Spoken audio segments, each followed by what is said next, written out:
సేవకులకు వందనాలు అవసరం. మరి తలపోటు వచ్చి ఇందాక ఆరాధనలో అయితే వేస్తున్నాను, కానీ అదే ఎప్పుడు కూడా ఆరాధన అసలు కూర్చొని నా నా బాడీ అసలు కంట్రోల్ చేసుకోలేకపోయినా ఇప్పుడు వచ్చి ఎప్పుడు అలా జరగలేదు. కానీ ఆరాధన అయిపోయింది ప్రభా, అందరితోనే మాట్లాడుతున్నాం కదా, నాతో కూడా చివరిగా మాట్లాడుతండి అని చెప్పి నేను ప్రార్థన చేసుకున్నానండి.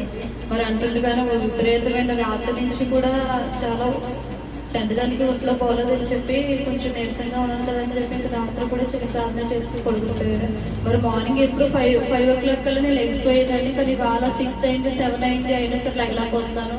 అసలు ఇంటి దగ్గర కూడా వెళ్ళాలా ఇవాళ అన్నట్టుగా అనిపించింది మైండ్ అంతానే. అసలు నా మైండ్ సెట్ లో లేదండి. ఇవాళ చర్చిలో అడుగు పెడతానే కానీ పాటలు పాడతానే కానీ అసలు నేను ఎందుకు వచ్చాను అన్నట్టుగానే నా మైండ్ అంతా అదొకలా అయిపోయింది.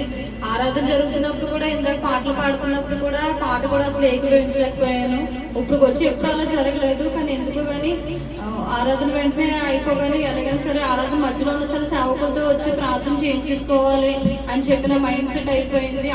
అలాగే సేవకులు కూడా ఆ మాట చెప్పారు, మరి విపరీతమైన తలపోటుతో బాధపడుతున్నారు మీరు అని చెప్పి అందరితో మాట్లాడుతున్నారు కదా తండ్రి, తలపోటు ఈ ఆరాధన అయ్యేప్పటికల్లా నాకు తలపోటు తగ్గిపోవాలని చెప్పి నేను ప్రార్థన చేసుకున్నాను.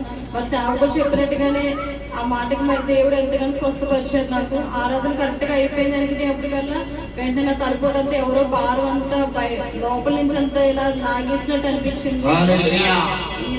ఈ సాక్ష్యం బట్టి దేవుడు నమ్మకం